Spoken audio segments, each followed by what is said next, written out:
3 caméras de sécurité ont révélé 15 coups portés sur des enfants de 3 ans.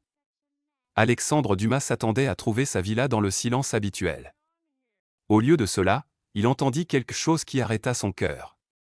Des rires d'enfants. Le cuir italien de son attaché-caisse glissa entre ses doigts tremblants. Le bruit de l'impact sur le marbre blanc résonna comme un coup de feu dans l'entrée. Alexandre ne bougea plus. Ses jambes refusaient d'avancer. Parce que dans cette villa moderne de verre et d'acier, d'une valeur de 4 millions d'euros, ses fils jumeaux, Hugo et Matteo, 3 ans, n'avaient pas ri depuis 8 mois. La lumière dorée du soir traversait les immenses baies vitrées du salon. Alexandre retint sa respiration. Les rires continuaient. Clairs. Purs. Innocents. Le genre de rire qu'il avait oublié existait encore dans cette maison. Il avança lentement, ses chaussures italiennes ne faisant aucun bruit sur le marbre froid. Chaque pas était mesuré, calculé, comme s'il avait peur que le moindre son brise cette chose fragile et précieuse qui flottait dans l'air. Et alors, il les vit. Hugo et Matteo, ces petits garçons aux grands yeux bleus et aux cheveux bouclés châtains, couraient autour d'une jeune femme en robe noire et tablier blanc immaculé. Ses cheveux noirs étaient attachés en chignon simple. Elle riait avec eux.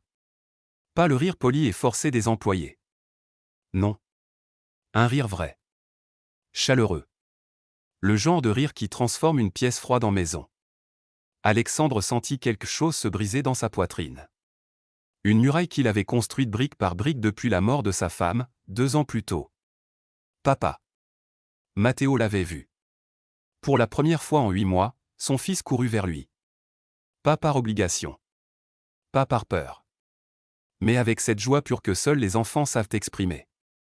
Hugo suivit, ses petits pieds martelant le sol. Alexandre s'agenouilla. Ses fils se jetèrent dans ses bras. Il sentait la vanille et l'innocence.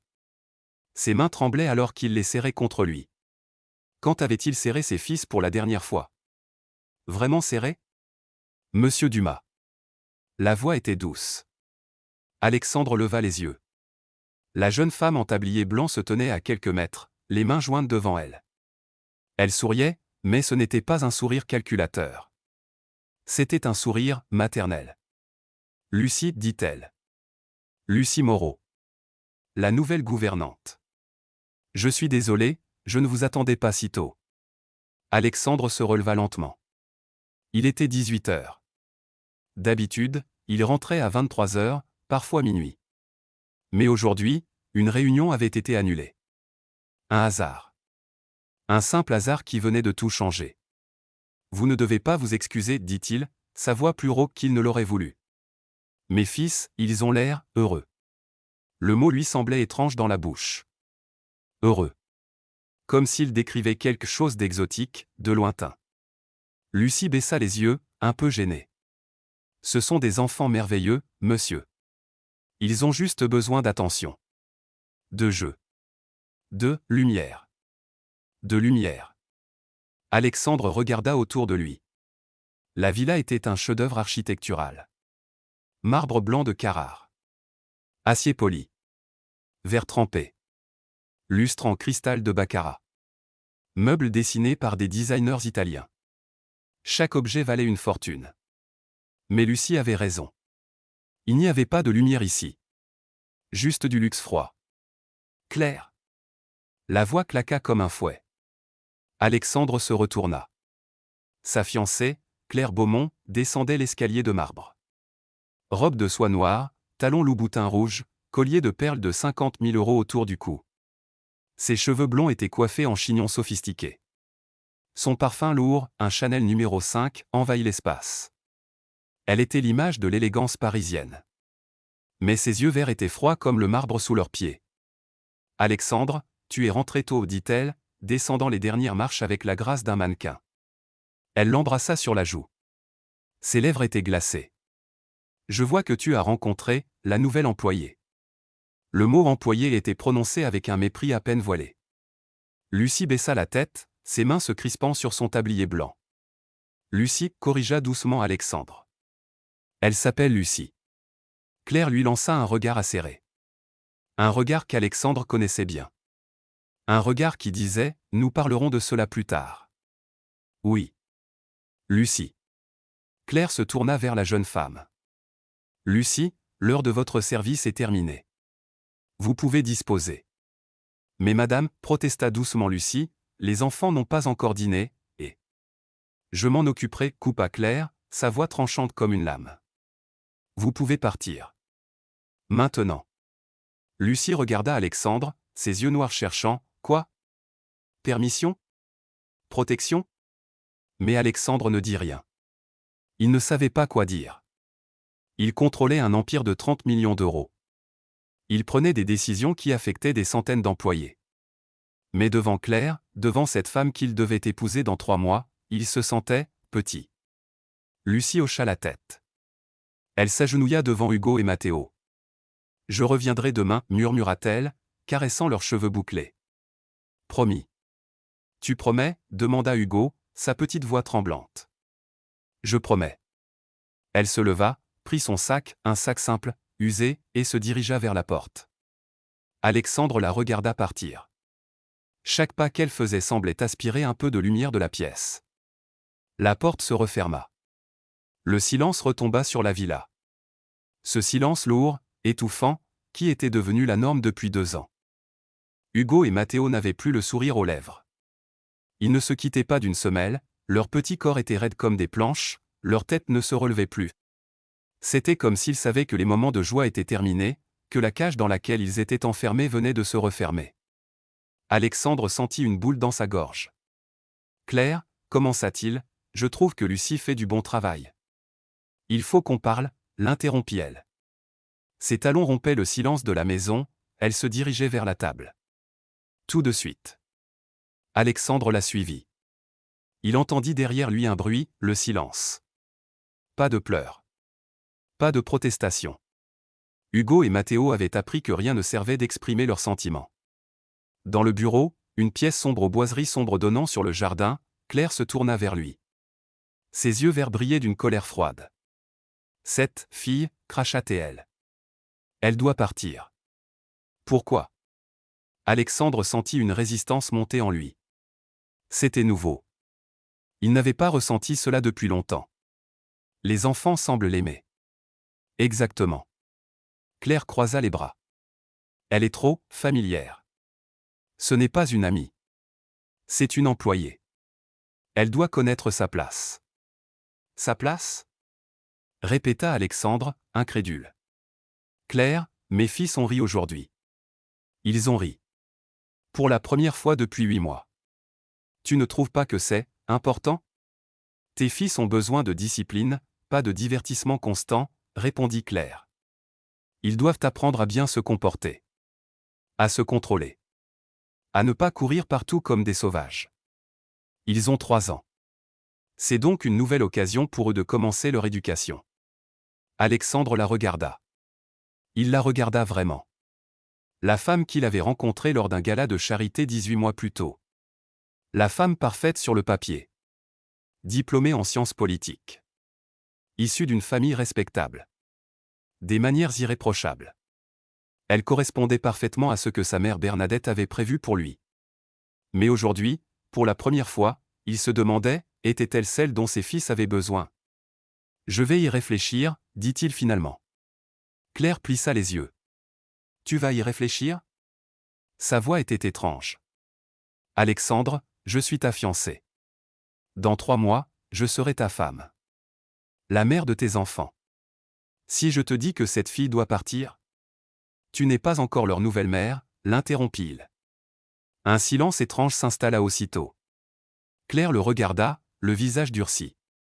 D'accord, dit-elle finalement, d'une voix trop douce. Garde-la. Pour l'instant. Mais ne dis pas que tu ne m'as pas prévenu. Elle sortit du bureau, ses talons résonnant comme des cloches. Alexandre resta seul. Il s'assit dans son fauteuil en cuir et ferma les yeux. Les rires de ses fils dansaient derrière ses paupières. Quand avait-il cessé d'être un père pour devenir simplement un patron? Un distributeur d'argent? Sa femme Isabelle était morte en donnant naissance à leurs jumeaux. Des complications. Une hémorragie. Les médecins avaient fait tout leur possible. Mais elle était partie. Et avec elle, une partie d'Alexandre était morte aussi. Il s'était plongé dans son travail, ses affaires, son empire. C'était plus facile que de combler le vide. Plus facile que de regarder ses fils et de voir les yeux d'Isabelle dans les leurs. Mais ce qu'il ne savait pas, c'est qu'alors qu'il bâtissait son empire, quelqu'un d'autre construisait une prison autour de ses fils. Lucie Moreau avait 25 ans et des mains douces malgré 9 années de travail acharné. Mais ses yeux avaient cette lumière que seuls ont ceux qui ont connu la douleur et décidé de la transformer en tendresse. Sa robe noire de femme de ménage contrastait avec son tablier blanc immaculé, et ses cheveux noirs étaient attachés en chignon simple. Pas de bijoux. Pas de maquillage. Juste un visage honnête qui portait les traces de nuits blanches et de batailles silencieuses. 3 jours plus tôt, elle se tenait dans ce même salon, ses mains moites serrant son CV usé. Alexandre l'avait reçue dans son bureau. Costume noir parfaitement taillé, cheveux noirs coiffés en arrière, montre Patek Philippe au poignet. Il avait parcouru son CV avec l'efficacité d'un homme habitué à prendre des décisions rapides. Expérience en garde d'enfants, avait-il demandé sans lever les yeux. Oui, monsieur. J'ai travaillé dans 4 familles au cours des 5 dernières années. Référence disponible. Pourquoi avoir quitté votre dernier emploi? Lucie avait hésité. La vérité était compliquée. Douloureuse. La famille a déménagé à Londres. Je ne pouvais pas les suivre. Ce n'était pas un mensonge. Mais ce n'était pas toute la vérité non plus. La vérité, c'était que sa mère, Marguerite Moreau, 58 ans, était atteinte d'un cancer du pancréas en phase terminale. Les traitements coûtaient 3 000 € par mois. L'assurance ne couvrait que 40%. Lucie avait besoin de rester à Paris. Elle avait besoin d'argent. Beaucoup d'argent. Alexandre avait levé les yeux. Pour la première fois, il l'avait vraiment regardé. Vous avez l'air fatigué, avait-il dit, et ce n'était pas une critique. Juste une observation. Je travaille dur, monsieur. Pourquoi voulez-vous ce poste? Lucie avait pris une profonde inspiration. Elle aurait pu mentir. Dire quelque chose de professionnel, de distant. Mais quelque chose dans les yeux d'Alexandre, cette tristesse cachée, cette fatigue qu'il portait comme une armure, l'avait poussé à dire la vérité. Parce que j'ai besoin de sauver ma mère. Et parce que je sais ce que c'est de grandir sans l'amour dont on a besoin. Je ne laisserai jamais un enfant ressentir cela si je peux l'aider. Le silence avait duré 10 secondes. 10 longues secondes où Lucie avait pensé qu'elle venait de tout gâcher. Que sa franchise l'avait disqualifiée. Puis Alexandre avait dit, vous commencez lundi. C'était il y a 3 jours. Le premier jour, Lucie était arrivée à 7 heures du matin. La villa était silencieuse comme un mausolée. Le marbre blanc reflétait la lumière froide du petit matin. Tout était parfait. Trop parfait. Comme un décor de magazine. Pas une trace de vie. Pas un jouet qui traînait. Pas un dessin sur le frigo. Claire l'avait accueillie dans le hall d'entrée. Robe grise impeccable, cheveux tirés en arrière, regard méfiant. Les règles sont simples, avait-elle dit sans préambule. Vous vous occupez du ménage et de la cuisine. Les enfants sont ma responsabilité. Vous ne les approchez que si je vous le demande expressément. Compris. Lucie avait hoché la tête, même si quelque chose dans son ventre s'était tordu. Les enfants sont ma responsabilité. Mais où étaient-ils? Il était 7h30. Les enfants de 3 ans devraient être réveillés. Elle devrait entendre des bruits. Des voix. Quelque chose. Où sont Hugo et Mathéo, avait-elle demandé doucement. Les yeux de Claire s'étaient plissés. Dans leur chambre. Ils ont appris à ne pas déranger les adultes le matin. Appris. Le mot résonna dans l'esprit de Lucie comme une alarme. La matinée avait passé dans un silence oppressant. Lucie nettoyait, rangeait, préparait. À 9 heures, elle n'avait toujours pas vu les enfants. À 10 heures, Claire était sortie, rendez-vous chez le coiffeur, avait-elle dit, lui ordonnant de ne surtout pas déranger les jumeaux. Mais Lucie ne pouvait pas. Elle ne pouvait pas rester là, dans cette villa glaciale, sachant que 2 petits garçons de 3 ans étaient enfermés dans leur chambre depuis des heures. Elle avait monté l'escalier de marbre, ses pas silencieux. Son cœur battait fort. Trop fort. Elle savait qu'elle désobéissait. Mais quelque chose de plus fort que la peur la poussait en avant. La porte de la chambre des enfants était au bout du couloir. Fermée. Lucie avait posé sa main sur la poignée. Elle était froide. Elle l'avait tourné lentement. Ce qu'elle vit la figea sur place. Hugo et Matteo étaient assis sur le sol, entre leurs deux lits jumeaux. Ils ne jouaient pas. Ils ne parlaient pas. Ils étaient juste assis. Leurs grands yeux bleus fixaient le vide. Leur petit corps était immobile. Comme des statues. La chambre était immense. Murs blancs. Meubles blancs. Jouets parfaitement rangés sur les étagères, encore dans leurs emballages pour certains. Pas un livre froissé. Pas un dessin. Pas une trace de désordre. Pas une trace d'enfance. Bonjour, avait murmuré Lucie, s'agenouillant à leur niveau. Les deux petits garçons avaient sursauté. Leurs yeux s'étaient écarquillés. Pas avec joie. Avec peur. Lucie sentit son cœur se briser. Je m'appelle Lucie, avait-elle dit doucement, gardant ses distances. Je suis venue pour vous tenir compagnie. Est-ce que ça vous va? Silence. Hugo, le plus grand des deux, de 2 minutes, regarda Matteo. Matteo regarda Hugo. Une communication silencieuse que seuls les jumeaux comprennent. On a le droit, avait finalement murmuré Hugo, sa voix si petite qu'elle était à peine audible. On a le droit. Ces mots résonnèrent dans l'esprit de Lucie comme une cloche d'alarme. Des enfants de 3 ans ne devraient jamais avoir à demander s'ils ont le droit de recevoir de la compagnie. Oui, avait-elle dit, sa voix se brisant légèrement. Vous avez le droit. Elle s'était assise avec eux sur le tapis blanc immaculé. Pendant 10 minutes, ils ne bougèrent pas. Ne parlèrent pas. Lucie respecta leur silence. Elle savait qu'on ne force pas la confiance. On la gagne. Puis, lentement, Matteo avait tendu la main. Touché le tablier blanc de Lucie. Ses petits doigts avaient caressé le tissu. C'est doux, avait-il murmuré. Tu veux essayer, avait demandé Lucie. Elle avait détaché son tablier, l'avait enroulé autour des épaules de Matteo comme une cape. Le petit garçon avait souri. Juste un peu. Mais c'était un sourire. Hugo avait ri. Un petit rire étouffé. Comme s'il avait peur qu'on l'entende. Et c'est ainsi que ça avait commencé. Les 3 jours suivants, Lucie avait obéi aux règles de Claire en apparence. Mais chaque fois que la fiancée d'Alexandre sortait, et elle sortait souvent, Lucie montait voir les jumeaux.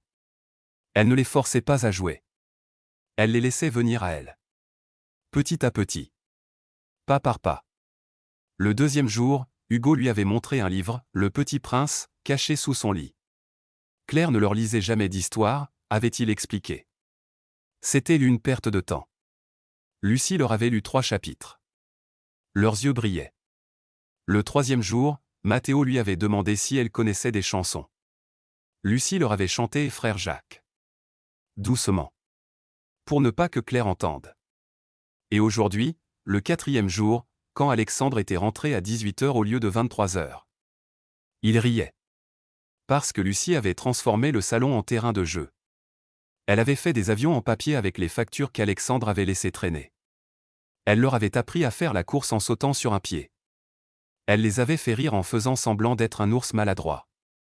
Pour la première fois depuis 8 mois, Hugo et Matteo étaient redevenus ce qu'ils auraient toujours dû être, des enfants. Mais maintenant, alors que Lucie marchait dans les rues de Paris, son sac usé sur l'épaule, elle sentait le poids du regard de Claire dans son dos. La fiancée d'Alexandre ne l'aimait pas. C'était clair. Mais pourquoi? Lucie ne représentait aucune menace. Elle était juste une employée. Une gouvernante. Une personne payée pour rendre service. À moins que Claire ne voie quelque chose que Lucie ne voyait pas encore. Lucie s'arrêta devant un banc, s'assit. Ses jambes tremblaient. Elle n'avait pas mangé depuis le matin. Pas le temps. Pas l'argent. Les 50 € qu'elle gagnait par jour allaient directement aux médicaments de sa mère. Elle sortit son téléphone. 3 appels manqués. Tous de l'hôpital. Son cœur se serra. Elle rappela. Mademoiselle Moreau. La voix de l'infirmière était douce mais grave. Votre mère, son état s'est aggravé. Le docteur aimerait vous parler des options. Options. Encore un mot code. Un mot qui signifiait « Combien d'argent avez-vous pour prolonger sa vie ?» J'arrive, murmura Lucie, raccrochant. Elle regarda le ciel de Paris. Le soleil se couchait, peignant les nuages en orange et rose. Quelque part dans cette ville, Alexandre Dumas vivait dans une villa de 4 millions d'euros. Ses enfants dormaient dans des lits qui coûtaient plus cher que tout ce que Lucie possédait. Mais ils étaient aussi prisonniers que sa mère l'était de son cancer. L'argent n'achète pas le bonheur. Lucie le savait. Mais l'absence d'argent tue. Elle se leva, essuya une larme qu'elle ne savait pas avoir versée, et se dirigea vers le métro. Ce qu'elle ne savait pas, c'était que dans la villa, Alexandre était assis dans son bureau, fixant le plafond. Il pensait à elle. À cette jeune femme en tablier blanc qui avait réussi en 4 jours ce que personne n'avait fait en 8 mois. Et dans l'ombre de la porte, Claire Beaumont l'observait. Ses yeux verts brillaient d'une lueur froide. Elle avait déjà un plan. Un plan pour se débarrasser de Lucie Moreau. Définitivement. Une semaine passa. Alexandre rentrait chaque soir à 18h maintenant. Plus de réunions tardives. Plus d'excuses. Il voulait voir ses fils. Vraiment les voir. Chaque soir, c'était la même scène magique, Hugo et Mathéo jouaient avec Lucie. Ils riaient. Ils parlaient. Ils vivaient. Le lundi, il les trouva en train de construire une tour avec des coussins du canapé. La tour s'effondra. Ils explosèrent de rire. Le mardi, Lucie leur apprenait à compter en chantant. 1, 2, 3, allons dans les bois. Le mercredi, ils faisaient des dessins. Du rouge partout. Du bleu. Du jaune. Les murs blancs immaculés avaient des traces de crayon. Claire n'était pas là. Alexandre sourit. Le jeudi, il arriva plus tôt. 17h30, il entendit des voix dans le jardin. Il sortit par la baie vitrée. Sous le grand chêne, Lucie était assise dans l'herbe, sa robe noire étalée autour d'elle comme une fleur sombre. Hugo et Mathéo ramassaient des feuilles mortes, les lançaient en l'air, riaient aux éclats. La lumière dorée de fin d'après-midi donnait à la scène une qualité presque irréelle. Comme une peinture. Comme un rêve. Alexandre s'adossa contre le cadre de la porte. Son cœur battait différemment. Plus lentement. Plus calmement. Pour la première fois depuis la mort d'Isabelle, il sentit quelque chose qu'il avait cru perdu à jamais. La paix. Papa. Hugo le vit. Courut vers lui, une poignée de feuilles dans les mains. Regarde. Des feuilles rouges. Lucie dit qu'en automne, les arbres changent de couleur parce qu'ils se préparent à dormir. Alexandre s'agenouilla, prit son fils dans ses bras. Hugo sentait l'herbe fraîche et le bonheur. C'est magnifique, murmura-t-il. Mathéo arriva en courant aussi. Papa. Papa. J'ai compté jusqu'à 20 aujourd'hui. Tout seul. Vraiment? Alexandre ébouriffa ses cheveux bouclés. Tu es un génie. Les deux garçons rirent. Alexandre leva les yeux. Lucie se tenait à quelques mètres, ses mains jointes devant elle. Elle souriait, mais il y avait quelque chose dans ses yeux. Une tristesse. Une fatigue. Tout va bien, Lucie, demanda-t-il. Elle cligna des yeux, surprise qu'il lui pose la question. Oui, monsieur. Tout va bien. Mais c'était un mensonge. Alexandre le voyait. Il avait passé 15 ans à négocier avec des hommes d'affaires qui mentaient pour gagner des millions. Il reconnaissait un mensonge. Les enfants, dit-il doucement, allez vous laver les mains. Lucie et moi devons parler. Hugo et Mathéo échangèrent un regard inquiet. Puis ils obéirent, courant vers la maison. Alexandre se tourna vers Lucie. Elle baissa les yeux. Vous n'êtes pas obligé de me dire quoi que ce soit, commença-t-il. Mais, si quelque chose ne va pas, si vous avez besoin d'aide. Pourquoi, coupa-t-elle, relevant brusquement la tête. Ses yeux noirs brillaient. Pourquoi vous souciez-vous? Je ne suis qu'une employée. Vous êtes la personne qui a redonné vie à mes fils. Le silence tomba entre eux. Lourd. Chargé de mots non dits. Lucie détourna le regard. Ses mains tremblaient. Ma mère est mourante, dit-elle enfin, sa voix à peine audible. Cancer. Phase terminale. Les traitements coûtent trop. Bien trop. Alexandre sentit quelque chose se serrer dans sa poitrine. Je suis désolé. Ne le soyez pas. Elle essuya rapidement ses yeux. Tout le monde meurt. C'est juste, je pensais avoir plus de temps. Combien vous faut-il? Pour les traitements? Lucie rit. Un rire amer. Vous ne comprenez pas. Il ne s'agit pas juste des traitements. Il y a les dettes. L'hôpital. Les médicaments qu'elle prend depuis 2 ans. Tout s'accumule. Je dois. Elle s'arrêta. Secoua la tête. Oubliez ça. Je ne devrais pas vous parler de mes problèmes. Lucie. Monsieur Dumas. La voix de Claire claqua dans l'air comme un coup de fouet. Elle se tenait sur le seuil de la baie vitrée, ses talons enfoncés dans l'herbe. Robe blanche immaculée. Collier de diamants. Visage de marbre. Je peux savoir ce qui se passe ici? Alexandre se redressa. Nous parlions simplement. Simplement. Claire descendit les marches, ses yeux fixés sur Lucie. Dans le jardin. Seul. Pendant que les enfants sont sans surveillance. Il se lave les mains, dit Lucie doucement. Je ne vous ai pas donné la permission de parler. Le ton était si glacial que même Alexandre tressaillit. Claire, commença-t-il, ce n'est pas. Alexandre, nous devons discuter d'un sujet. Tout de suite. Il se tourna vers Lucie. Toi. Rentre et reprends ton travail. Lucie hocha la tête, prit son tablier posé sur l'herbe et se dirigea vers la maison, le regard fixe. Alexandre la suivit. Puis il se tourna vers Claire. Ce que tu fais n'est pas juste. C'est grossier? Les yeux verts de Claire s'enflammèrent. Tu défends une servante? Cette fille? Elle a un nom. Lucie. Je me fiche de son nom. Claire s'approcha. Son parfum lourd remplit la pièce. Alexandre, réveille-toi. Tu ne vois pas qui elle est? Quoi? Elle passe du temps avec mes fils, elle les divertit. Elle les rend heureux.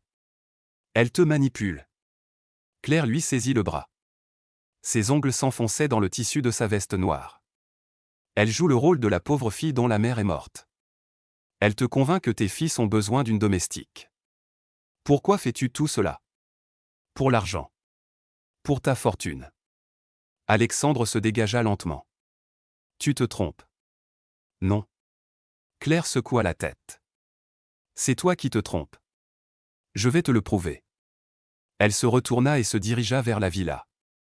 Alexandre resta seul. Le soleil se couchait. L'ombre du grand chêne s'étendait sur la pelouse. Claire avait peut-être raison. Peut-être que Lucie le manipulait. Peut-être. Mais alors, pourquoi ses fils n'avaient-ils jamais été aussi heureux? Pourquoi la paix était-elle revenue dans la villa après la mort d'Isabelle? Et pourquoi, chaque fois qu'il regardait Lucie, ressentait-il quelque chose qu'il ne pouvait nommer? Ce soir-là, juste après le dîner, Alexandre se rendit dans son bureau. Il alluma son ordinateur. Il hésita. Puis il tapa. Système de surveillance, installation secrète. Il devait savoir. Il devait savoir ce qui se passait dans cette maison. Lorsqu'il n'était pas là. Mais ce qu'il ignorait, c'est que la vérité qu'il allait découvrir allait détruire tout ce qu'il croyait savoir. Et lorsqu'il appuya sur le bouton « Commander 3 caméras de sécurité HD », il déclencha une réaction en chaîne. Une réaction qui allait révéler le vrai visage de Claire Beaumont. Première semaine avec Lucie, Hugo avait ri 3 fois en sa présence. Deuxième semaine, les jumeaux avaient mangé leur repas sans pleurer pendant 7 jours consécutifs. Troisième semaine, Mathéo avait prononcé 12 nouveaux mots. Hugo avait dessiné son premier bonhomme. Quatrième semaine, les enfants couraient vers Lucie chaque matin en criant son nom. Alexandre notait tout. Dans un carnet noir qu'il gardait dans le tiroir de son bureau. Chaque petit progrès. Chaque sourire. Chaque mot nouveau. Ses fils revenaient à la vie. Mais Claire devenait de plus en plus froide. Les caméras arrivèrent un mardi matin. 3 petites caméras HD, discrètes, presque invisibles. Le technicien, un homme discret que Alexandre avait payé 2000 € cash pour sa confidentialité, les installa en 2 heures. Une dans le salon. Cachée derrière le cadre d'un tableau. Une dans la cuisine. Intégrée dans l'horloge murale. Une dans le couloir du premier étage. Dissimulée dans le détecteur de fumée. Personne ne les verra, assura le technicien. Activation à distance. Stockage cloud crypté. Vous pourrez tout regarder depuis votre téléphone. Alexandre hocha la tête. Ses mains tremblaient légèrement en signant le contrat. Était-ce mal? Espionner sa propre maison? Mais il devait savoir. Il devait comprendre pourquoi Claire insistait tellement pour renvoyer Lucie. Pourquoi ses fils pleuraient chaque fois que Claire s'occupait d'eux seuls. Le technicien parti, Alexandre s'assit dans son bureau. Il ouvrit l'application sur son téléphone. 3 écrans apparurent. 3 angles différents de sa villa. Le salon était vide. La cuisine, silencieuse. Le couloir, désert. Il était 10 heures du matin. Lucie devait arriver à 11 heures. Claire était sortie, rendez-vous chez son avocat, avait-elle dit. Les enfants étaient dans leur chambre avec la nounou temporaire, une femme âgée que Claire avait engagée pour surveiller quand elle n'était pas là. Alexandre hésita. Puis cliqua sur l'historique. L'application affichait « Accès aux enregistrements des 30 derniers jours via caméra précédente ». Il fronça les sourcils. Le technicien avait dû installer un système qui se connectait aux anciennes caméras de sécurité de la villa, celles qu'Alexandre avait fait poser il y a 2 ans pour la protection extérieure mais qu'il n'avait jamais consultées. Il cliqua sur « Oui ». Des dizaines de fichiers apparurent. Date. Heure. Lieu. Alexandre fit défiler la liste. S'arrêta sur une date, il y a 3 semaines. Le jour où Claire lui avait dit que Lucie était inappropriée avec les enfants. Il ouvrit le fichier. L'écran s'illumina. La caméra du couloir. 14h30, Claire montait l'escalier. Elle portait une robe grise, des talons noirs. Ses cheveux étaient parfaitement coiffés. Elle ouvrit la porte de la chambre des enfants. Alexandre monta le volume. « Vous deux, dit Claire, sa voix glaciale. Pourquoi le salon est-il en désordre? » La voix de Hugo, petite, tremblante, on jouait, Madame Claire. Jouait. Claire s'avança dans la chambre. La caméra ne capturait pas l'intérieur, mais Alexandre entendait tout. Combien de fois dois-je vous dire que cette villa n'est pas un terrain de jeu? Pardon, murmura Matteo. Pardon ne suffit pas. Un bruit. Comme une gifle. Pas forte. Mais claire. Le cœur d'Alexandre s'arrêta. Un sanglot étouffé. Hugo ou Matteo, il ne savait pas. Les enfants bien élevés ne pleurent pas, dit Claire. Les enfants bien élevés obéissent. Compris? Oui, Madame Claire, répondirent 2 petites voix en chœur. Bien. Maintenant restez ici. En silence. Je ne veux pas vous entendre jusqu'au dîner. Claire ressortit de la chambre. Referma la porte. Son visage était parfaitement calme. Comme si elle venait juste de donner un ordre banal. Elle descendit l'escalier, ses talons claquant sur le marbre. Alexandre fixait l'écran. Ses mains serraient le téléphone si fort que ses jointures étaient blanches. Il recula la vidéo. Écouta encore. Et encore. Comme une gifle. Un sanglot étouffé. La nausée monta dans sa gorge. Il ouvrit un autre fichier. Une semaine plus tôt.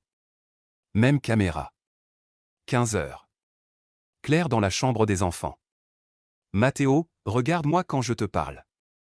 Pardon, madame. Un autre bruit. Plus fort cette fois. Tu oses me répondre avec cette voix pleurnicharde? Non, je. Silence. Alexandre ferma les yeux. Respira profondément. Ouvrit un 3e fichier. Puis un 4e. Un 5e. Chaque vidéo était pire que la précédente. Claire pinçait les bras des enfants quand ils ne mangeaient pas assez vite. Claire les enfermait dans leur chambre pendant des heures pour les discipliner.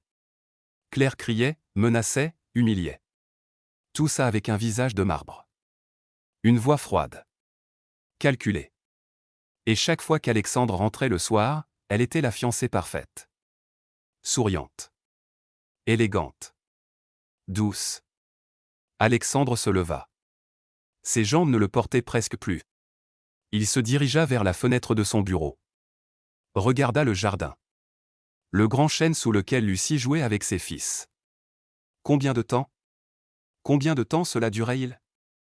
Depuis quand Claire torturait-elle ses enfants pendant qu'il construisait son empire? Il retourna à son bureau. Ouvrit le tiroir du bas. Sortit une bouteille de whisky et un verre. Ses mains tremblaient tellement qu'il renversa la moitié du liquide ambré. Il but. Le whisky brûla sa gorge. Mais pas autant que la culpabilité qui brûlait sa poitrine. 15 coups. Il avait compté. Dans les vidéos qu'il avait regardées. 15 fois où Claire avait levé la main sur Hugo ou Matteo. 15 fois où ses fils de 3 ans avaient été frappés, pincés, brutalisés. Et lui?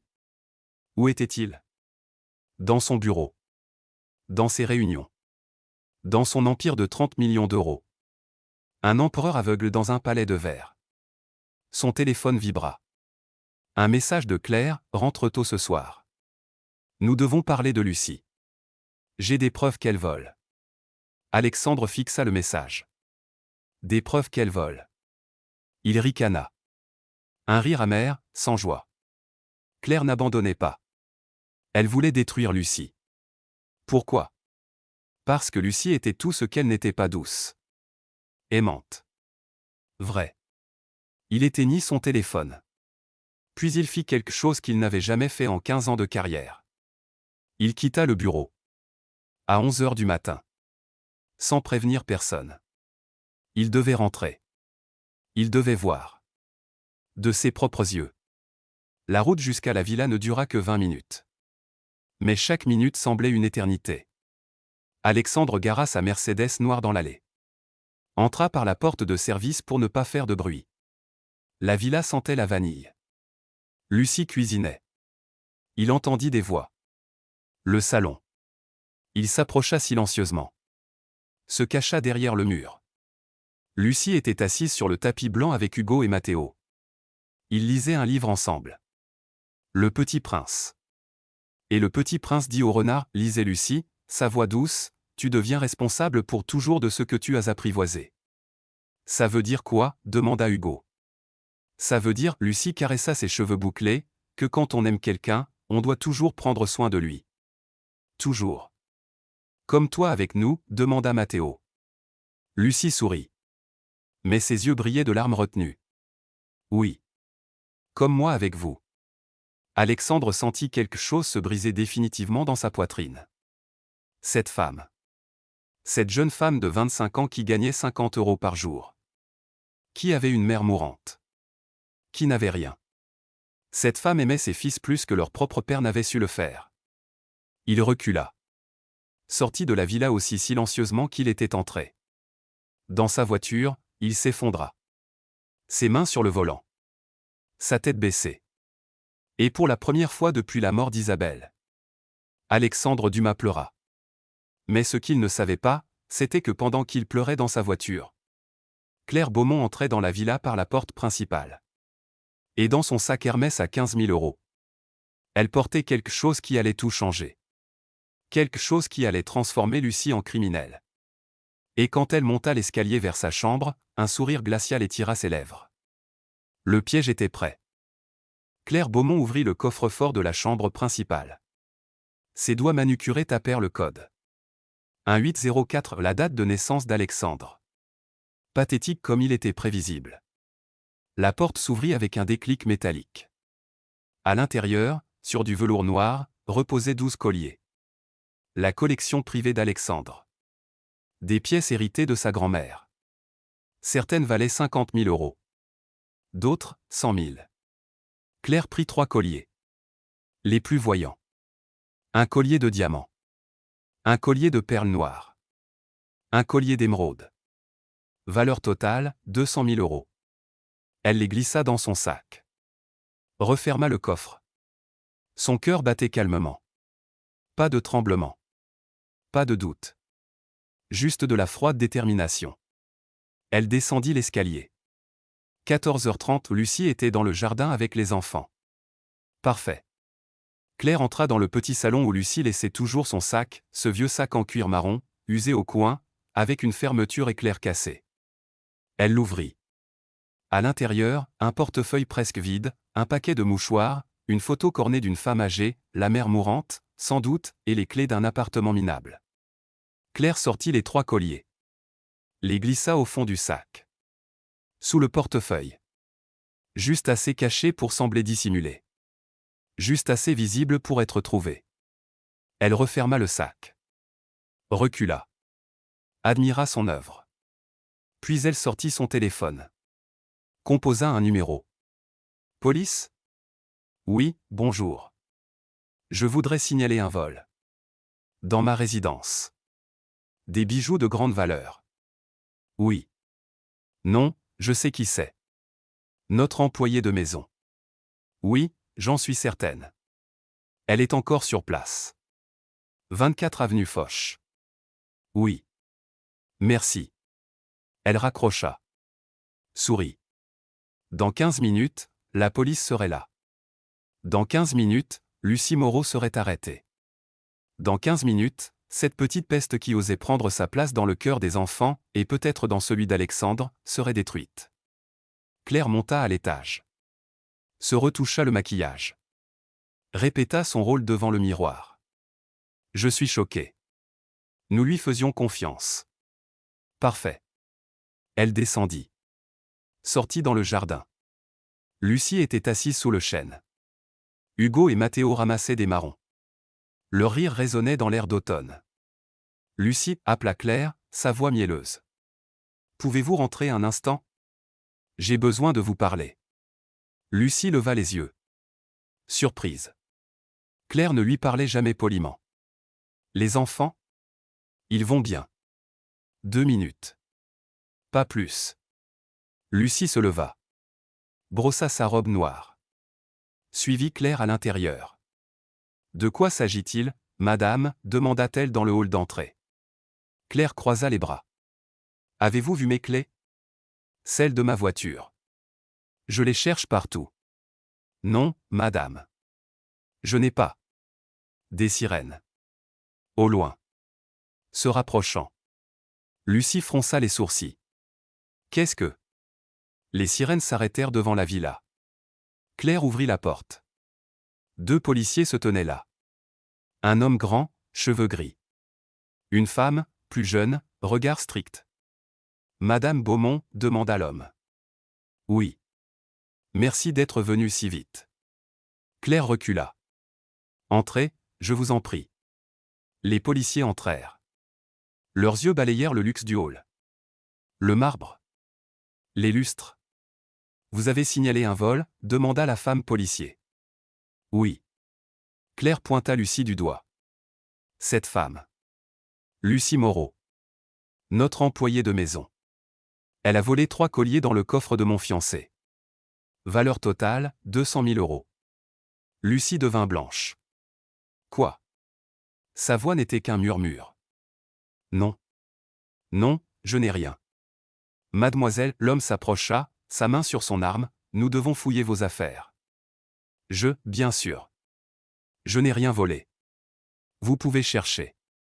Le policier alla dans le petit salon. Prit le sac de Lucie. L'ouvrit. Le silence dura 3 secondes. Puis il sortit les 3 colliers. Les diamants brillaient sous la lumière des lustres. Les perles noires semblaient absorber toute la lumière. Les émeraudes jetaient des reflets verts sur le marbre blanc. Lucie tomba à genoux. Non, murmura-t-elle. Non.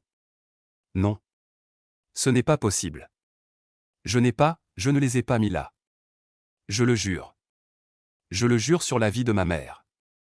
Mademoiselle Moreau, dit la femme policier d'une voix neutre, vous êtes en état d'arrestation pour vol qualifié. Non. Lucie se releva, chancelante. C'est un mensonge. Claire, dites-leur. Dites-leur que vous mentez.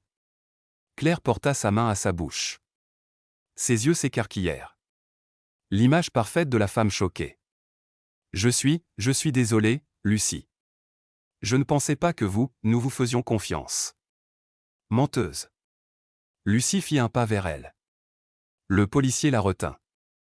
Vous m'avez piégée. Vous avez mis ces colliers dans mon sac. Calmez-vous, ordonna l'homme. Il sortit des menottes. Non, attendez. S'il vous plaît. Mes empreintes ne sont pas sur les colliers. Vérifiez. Vérifiez et vous verrez que. Nous allons les examiner un par un au poste de police. Les menottes furent passées au poignet de Lucie. Le métal froid lui mordait la peau. Elle ne pleura pas, Mais son corps tremblait. Son cœur battait si fort qu'elle pouvait entendre le sang battre dans ses oreilles. « Hugo » murmura-t-elle. « Matteo. »« Qui ?»« Ne t'inquiète pas pour les enfants, » l'interrompit Claire, d'une voix douce comme du miel empoisonné. « Je m'occuperai d'eux. Comme je l'ai toujours fait. » Lucie la regarda. Elle la regarda vraiment. Et elle vit la vérité dans les yeux verts de Claire. La haine. La jalousie. La cruauté. « Tu es un monstre, » dit Lucie. Claire sourit. Les policiers accompagnèrent Lucie jusqu'à la porte. La voiture de police attendait autour de la villa, sirènes et gyrophares allumés. « Lucie !» Le cri résonna dans la villa. Hugo et Matteo, l'air inquiet, coururent vers la villa. « Lucie ! Où vas-tu » Les policiers les arrêtèrent à l'entrée. « Reculez, les enfants. »« Non. Lucie. Lucie. » Matteo pleurait. Hugo essayait de rester calme, mais son corps ne le lui permettait pas. Lucie se retourna. Elle ne put retenir ses larmes. « Je reviendrai, » cria-t-elle. « Je te le promets. Je reviendrai. »« Madame, avancez, » ordonna la policière. Ils la firent monter dans la voiture. La porte se referma. Lucie vit Hugo et Matteo qui criaient et pleuraient à travers la vitre, essayant de l'attirer vers eux avec leurs petites mains. Et derrière eux, Claire Beaumont souriait depuis le cadre de la porte. La voiture se mit en route. Lucie ferma les yeux. Les sirènes retentissaient. Mais elles n'étaient pas aussi fortes que le bruit des fractures à l'intérieur d'elle. Au même moment, à 2 kilomètres de là, Alexandre était assis dans un café. Il vérifiait son téléphone. Il ouvrit l'appareil photo.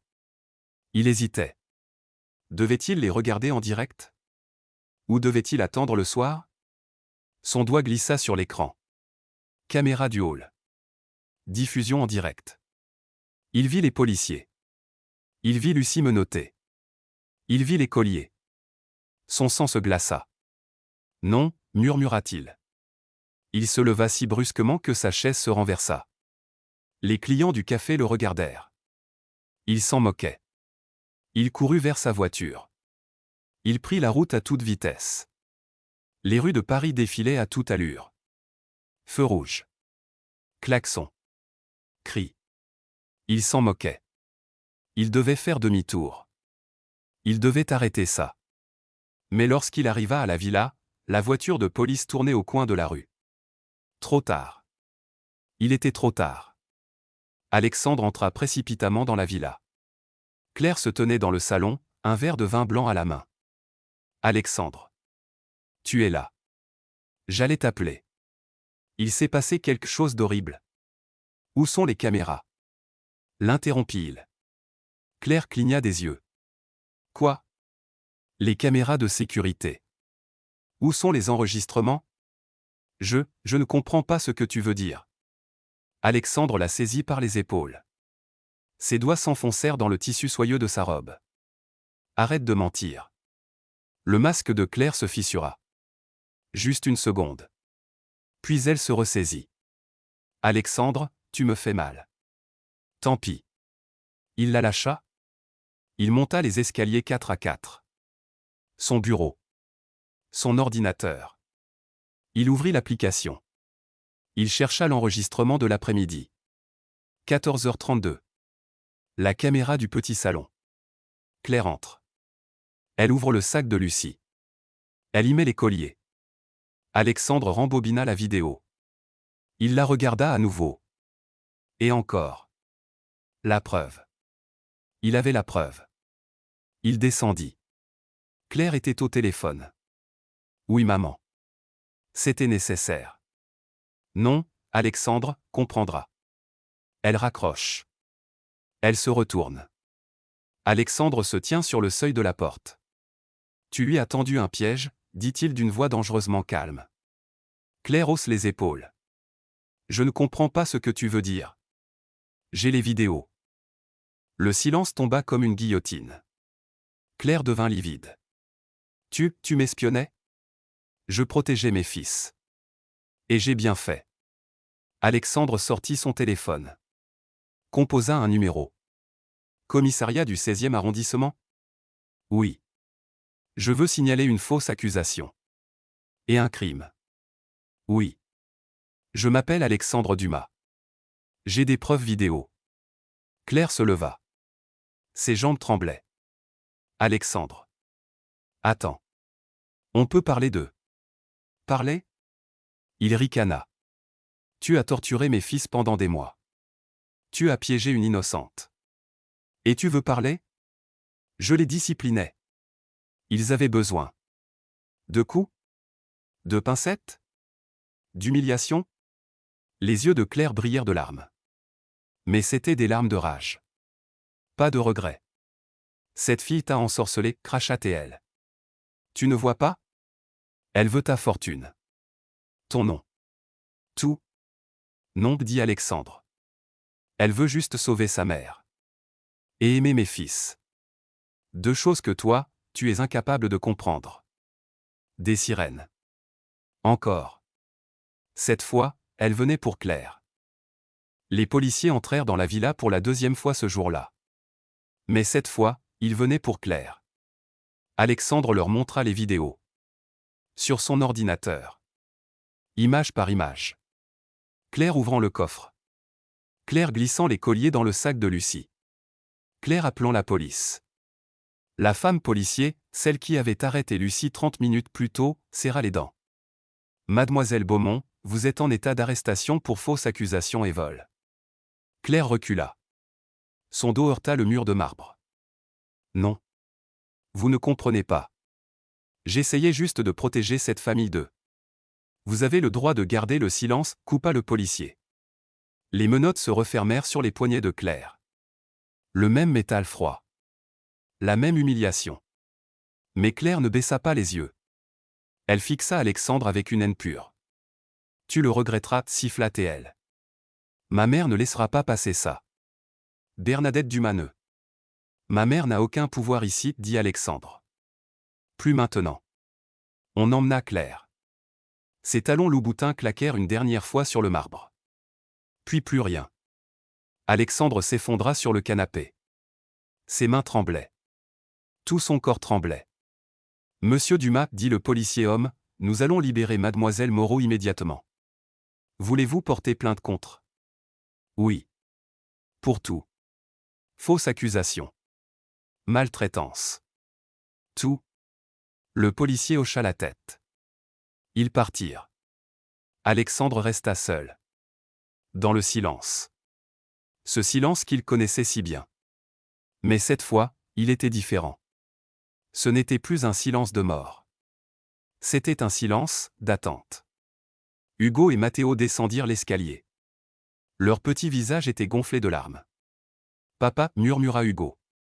Lucie, elle va revenir. Alexandre les prit dans ses bras. Les serra fort. Oui.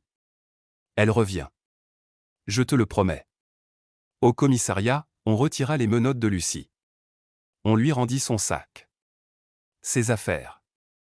Nous sommes désolés, mademoiselle, dit la femme policier. Vous êtes libre. Lucie ne bougea pas. Elle fixait le mur blanc de la salle d'interrogatoire. Ses poignets portaient les marques rouges du métal.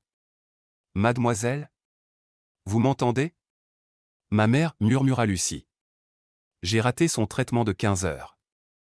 Je dois. Elle se leva. Vacilla. La policière la rattrapa. Vous voulez qu'on vous conduise quelque part? L'hôpital Saint-Louis. S'il vous plaît. 20 minutes plus tard, Lucie courait dans les couloirs de l'hôpital. Chambre 304. Elle poussa la porte. Le lit était vide. Son cœur s'arrêta. Maman? Une infirmière entra. Mademoiselle Moreau? Votre mère a été transférée en soins intensifs il y a 1 heure. Son état. Lucie ne la laissa pas finir.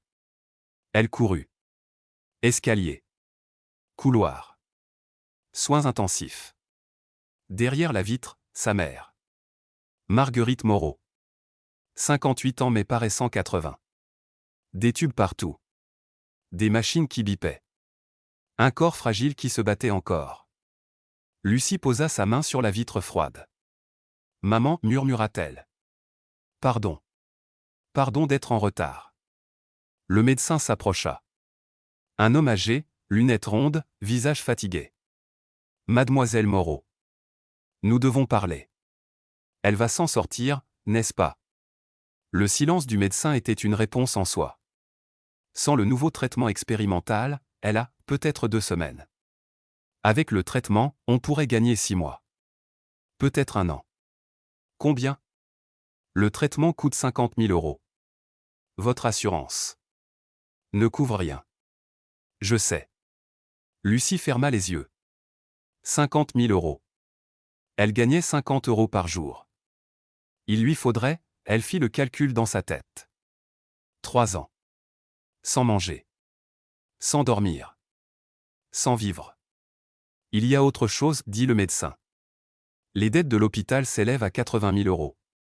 Si vous ne réglez pas, nous devrons arrêter les soins. Je comprends. Lucie ouvrit son sac. Sortit son portefeuille. 23 €. C'est tout ce qui lui restait. Elle rit. Un rire sans joie. Sans espoir. Je vais trouver une solution, dit-elle. Donnez-moi 2 jours. Le médecin hocha la tête. Mais dans ses yeux, Lucie voyait la vérité, il ne la croyait pas. Elle sortit de l'hôpital. La nuit tombait sur Paris. Les lumières de la ville s'allumaient une par une. Lucie marcha. Sans but. Sans direction. Ses pieds la portèrent vers un centre de don du sang. Combien payez-vous? Demanda-t-elle à la réceptionniste. 60 € par don. Je peux donner combien de fois par semaine? Une fois. Maximum. 60 €. C'était dérisoire. Mais c'était mieux que rien. Je veux donner maintenant. On la fit entrer. On lui prit son sang. 450 millilitres. Sa vie liquide qui coulait dans un sac plastique. Quand elle sortit, elle avait 60 € de plus. Et la tête qui tournait. Elle s'assit sur un banc. Le monde bougeait autour d'elle. Les lumières dansaient. Le sol oscillait. Puis tout devint noir. Alexandre roulait dans Paris. Il cherchait Lucie partout. Le commissariat l'avait libérée à 16 h. Il était maintenant 21 h. Où était-elle? Son téléphone sonna. Un numéro inconnu. Allô? Monsieur Dumas? Ici l'hôpital Saint-Louis. Nous avons une jeune femme inconsciente aux urgences. Dans son portefeuille, il y a votre carte de visite. Lucie Moreau. Vous la connaissez? Le sang d'Alexandre se glaça. J'arrive. Il arriva à l'hôpital en 10 minutes. Viola toutes les limitations de vitesse. Urgence. Salle 12. Lucie était allongée sur un lit. Perfusion au bras. Visage pâle comme la mort. Lucie, murmura Alexandre. Elle ouvrit les yeux. Le vit. Sourit faiblement. Monsieur Dumas. Les enfants, ils vont bien? Oui. Mais toi? Je vais bien. Juste, fatigué. Le médecin entra. Elle a donné son sang alors qu'elle était déjà anémique, expliqua-t-il. Plus la malnutrition. Le stress. Elle s'est effondrée dans la rue. Heureusement, quelqu'un a appelé l'ambulance. Alexandre serra les poings. Pourquoi? Demanda-t-il à Lucie. Pourquoi donner ton sang? Ma mère. Les larmes coulèrent sur ses joues. Elle a besoin de 50 000 €. Et l'hôpital? 80 000 de dettes. Je n'ai pas le choix. 130 000 €, répéta Alexandre. Je sais. C'est impossible. Mais je dois essayer. Je ne peux pas la laisser mourir. Alexandre sortit son téléphone. Composa un numéro. Gérard? Alexandre. Je veux que tu transfères 150 000 € sur le compte de l'hôpital Saint-Louis. Oui. Maintenant. Chambre 304. Madame Marguerite Moreau. Oui. Traitement complet et dette soldée. Lucie se redressa si vite que la perfusion faillit s'arracher. Non. Vous ne pouvez pas. C'est fait. Mais pourquoi? Alexandre s'assit sur le bord du lit. Prit la main de Lucie. Elle était froide. Si froide. Parce que tu as sauvé mes fils, dit-il simplement. Maintenant, c'est mon tour de sauver ta mère. Lucie pleura. Vraiment pleura. Des sanglots qui secouaient tout son corps. Alexandre la laissa. Parfois, les larmes sont la seule façon d'évacuer trop de douleur. Quand elle se calma, elle le regarda. Je vous rembourserai. Je travaillerai toute ma vie s'il le faut. Non. Alexandre se leva. Mais, épouse-moi. Le silence dans la salle d'urgence fut total. Lucie cligna des yeux. Quoi? Épouse-moi. Mes fils t'aiment. Tu les aimes. C'est tout ce qui compte. Mais, vous ne m'aimez pas. Alexandre hésita. Non. Pas encore. Mais, je pourrais. Lucie le fixa longuement. Puis elle sourit. Un vrai sourire. D'accord. 3 mois passèrent. Marguerite Moreau se rétablit. Le traitement fonctionnait. Elle quitta les soins intensifs. Retrouva sa chambre. Sourit pour la première fois en 2 ans. Claire fut libérée sous caution. 100 000 € que sa mère, Bernadette Dumas, paya sans hésiter. Alexandre et Lucie ne se marièrent pas. Pas encore. Ils attendaient que le scandale se calme. Mais dans la villa, tout avait changé. Hugo et Matteo riaient tous les jours maintenant. Lucie vivait dans une chambre d'amis. Officiellement comme gouvernante. Officieusement comme quelque chose de plus. Alexandre rentrait à 17 h. Ils dînaient ensemble. Une vraie famille. Puis, un mardi matin, l'huissier sonna à la porte. Alexandre ouvrit. Un homme en costume gris lui tendit une enveloppe. Convocation au tribunal. Demande de garde des mineurs Hugo et Matteo Dumas. Alexandre lut le document. Ses mains se mirent à trembler. Claire Beaumont et Bernadette Dumas demandaient la garde exclusive des jumeaux. Motif, environnement immoral et dangereux créé par une criminelle vivant sous le même toit que les enfants. Quoi? Alexandre relut 3 fois. Lucie n'a jamais été condamnée. L'audience est fixée dans 15 jours, dit l'huissier avant de partir. Alexandre ferma la porte. S'adossa contre le bois. Lucie descendit l'escalier. Elle portait sa robe noire habituelle. Son tablier blanc. Que se passe-t-il? Il lui tendit le document. Elle lut. Devint blanche. Ils veulent prendre les enfants, murmura-t-elle. Jamais. Alexandre serra le papier dans son poing. Jamais je ne laisserai Claire approcher mes fils. Mais au fond de lui, une peur glacée montait. Bernadette Dumas était une femme puissante. Avocate réputée. Contact dans tous les tribunaux de Paris. Et lui? Il avait quoi? De l'argent. Mais contre sa propre mère, cela suffirait-il? Les 15 jours passèrent comme 15 secondes. Le jour de l'audience arriva. Palais de justice de Paris. Salle 14. 9 h du matin. Alexandre portait son costume noir le plus strict. Lucie, une robe noire simple. Pas de tablier cette fois. De l'autre côté de la salle, Claire. Robe blanche. Chignon parfait. À côté d'elle, Bernadette. 65 ans, cheveux gris acier, regard de glace. Le juge entra. Une femme. 50 ans environ. Visage sévère. Affaire Dumas contre Dumas. Garde des mineurs Hugo et Matteo Dumas. L'avocat de Claire se leva. Un homme grand, costume à 5 000 €. Votre honneur, nous demandons la garde exclusive des enfants pour leur grand-mère, Madame Bernadette Dumas, avec droit de visite pour Mademoiselle Claire Beaumont. Sur quel motif? Le père, Monsieur Alexandre Dumas, vit maritalement avec une femme ayant un casier judiciaire. Cette femme, Lucie Moreau, représente un danger pour les enfants. Lucie se leva d'un bond.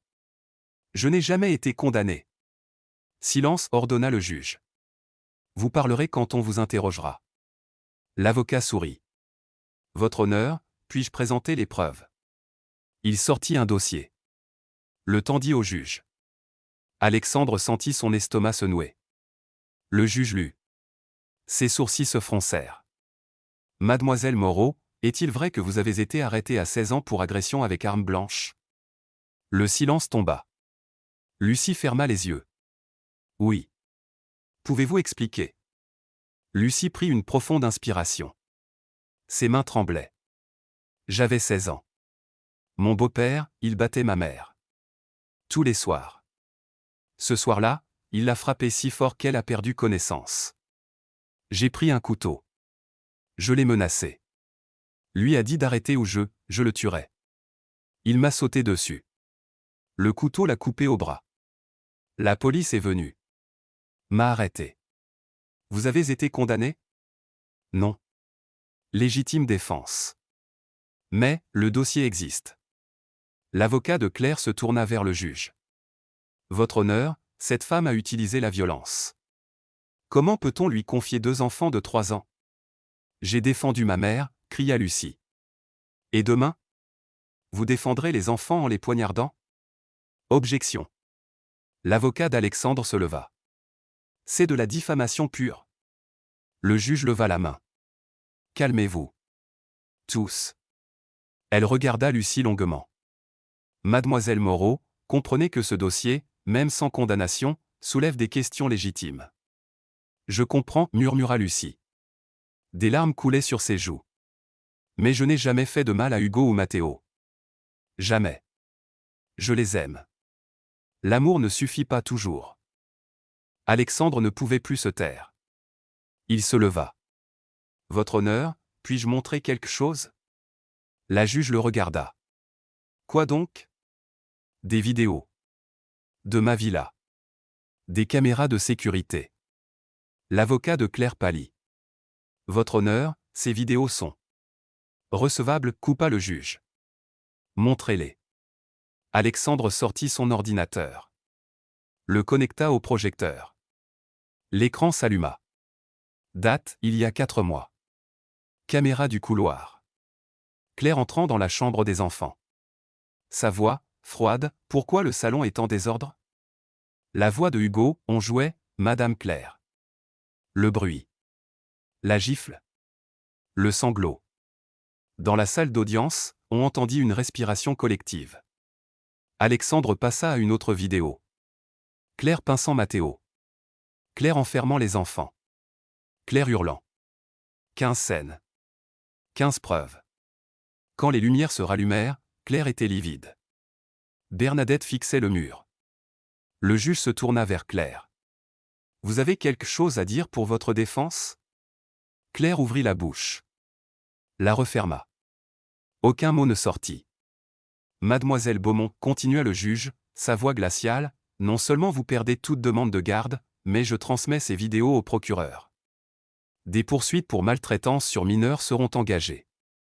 Bernadette se leva. Votre honneur, ma belle-fille a fait des erreurs, mais... Votre belle-fille a torturé 2 enfants de 3 ans pendant des mois. Asseyez-vous. Bernadette se rassit. Pour la première fois de sa vie, elle semblait petite. Le juge frappa son marteau. La garde exclusive reste à Monsieur Alexandre Dumas. Aucun droit de visite pour Mademoiselle Beaumont ou Madame Bernadette Dumas jusqu'à nouvel ordre. Quant à Mademoiselle Moreau. Elle regarda Lucie. Votre passé est douloureux. Mais les enfants vous aiment. Et vous les protégez. C'est tout ce qui compte. Elle frappa encore son marteau. Affaire close. Alexandre ferma les yeux. Respira profondément. Ils avaient gagné. Lucie pleura. Des larmes de soulagement cette fois. Claire sortit de la salle en courant. Bernadette la suivit, le dos courbé. Dehors, sur les marches du palais de justice, Alexandre prit la main de Lucie. C'est fini, dit-il. Non, sourit Lucie. C'est le début. Et elle avait raison. Parce que le lendemain, Alexandre l'emmena dans le jardin de la villa. Sous le grand chêne. Là où tout avait commencé. Et cette fois, il s'agenouilla. Avec une vraie bague. 6 mois ont passé. Marguerite, la mère de Lucie, est sortie de l'hôpital. Elle a emménagé dans la villa. Alexandre lui a donné une chambre au rez-de-chaussée avec vue sur les roses blanches. Claire a été condamnée à 18 mois de prison et à une amende de 50 000 € pour mauvais traitement. Le procès a été médiatisé. Son nom a fait la une des journaux. Son magnifique visage a été publié dans tous les journaux avec le mot maltraitance. Bernadette n'a plus jamais revu son fils. Elle a déshérité Alexandre. Mais cela lui était égal. Il avait trouvé quelque chose de plus précieux que l'héritage. Ses fils. Et ce samedi matin de printemps, Alexandre s'est agenouillé sur l'herbe fraîchement coupée du jardin de la villa. Le soleil brillait à travers les branches du grand chêne. Les oiseaux chantaient. Hugo et Matteo, désormais âgés de 4 ans, couraient à quelques mètres de là, entre les arbres.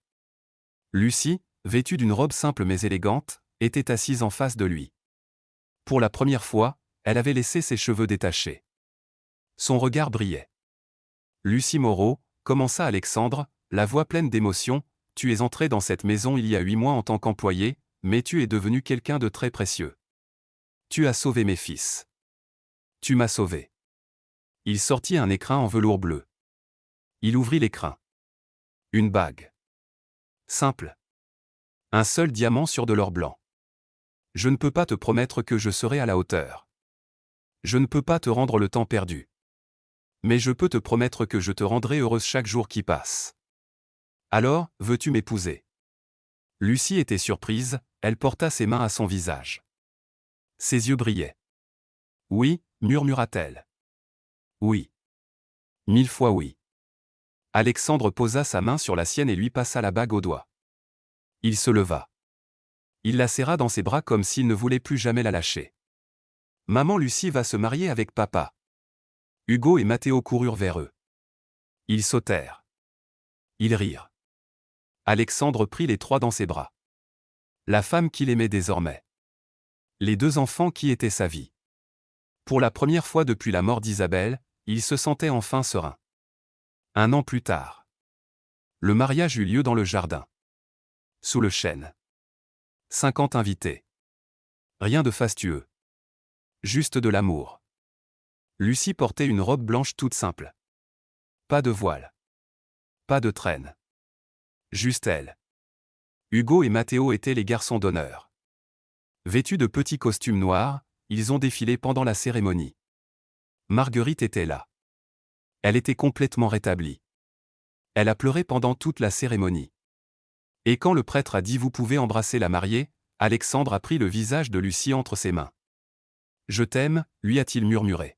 « Je t'aime aussi. » Leur baiser était doux. Simple. Sincère. Les applaudissements ont éclaté. 2 ans plus tard. Alexandre et Lucie ont ouvert 3 centres pour les enfants victimes d'abus. À Paris, Lyon et Marseille. En 2 ans, 500 familles ont bénéficié d'une aide gratuite. Des psychologues. Des avocats. Des hébergements d'urgence. Les médias ont surnommé Lucie l'ange des innocents. Elle n'aimait pas du tout ce surnom. Je fais juste ce qui est juste, disait-elle toujours. Hugo et Matteo avaient maintenant 6 ans et allaient à l'école. Ils avaient des amis. Ils riaient. Ils jouaient au football. Ils appelaient Lucie maman. Pas maman Lucie.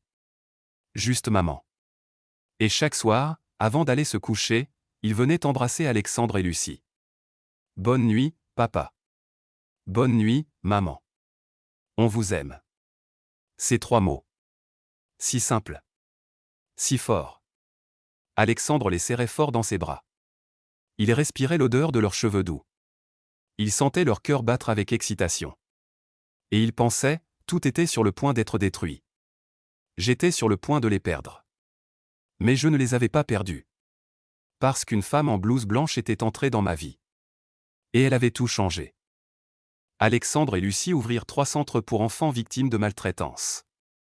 À Paris, Lyon, Marseille. En 2 ans, 500 familles reçurent de l'aide gratuite. Psychologue. Avocat. Hébergement d'urgence. Les médias appelèrent Lucie l'ange des innocents. Elle détestait ce surnom. Je fais juste ce qui est juste, disait-elle toujours. Hugo et Matteo, maintenant 6 ans, allaient à l'école. Ils avaient des amis. Riaient. Jouaient au football. Ils appelaient Lucie maman. Pas maman Lucie. Juste maman. Et chaque soir, avant de dormir, ils venaient embrasser Alexandre et Lucie. Bonne nuit, papa. Bonne nuit, maman. On t'aime. Ces 3 mots. Si simples. Si puissants.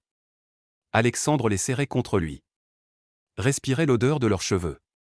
Sentait leur petit cœur battre. Dans le jardin de la villa, sous le grand chêne, pend maintenant un cadre photo. Hugo et Matteo, souriant. Lucie, radieuse en robe blanche. Alexandre, bras autour de sa famille.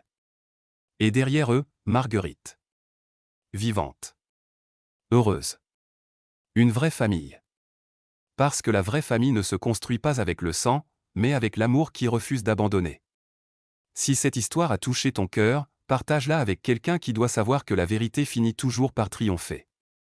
Laisse-nous en commentaire, aurais-tu fait confiance à Lucie dès le début? Abonne-toi pour plus d'histoires qui restaurent la foi en la justice.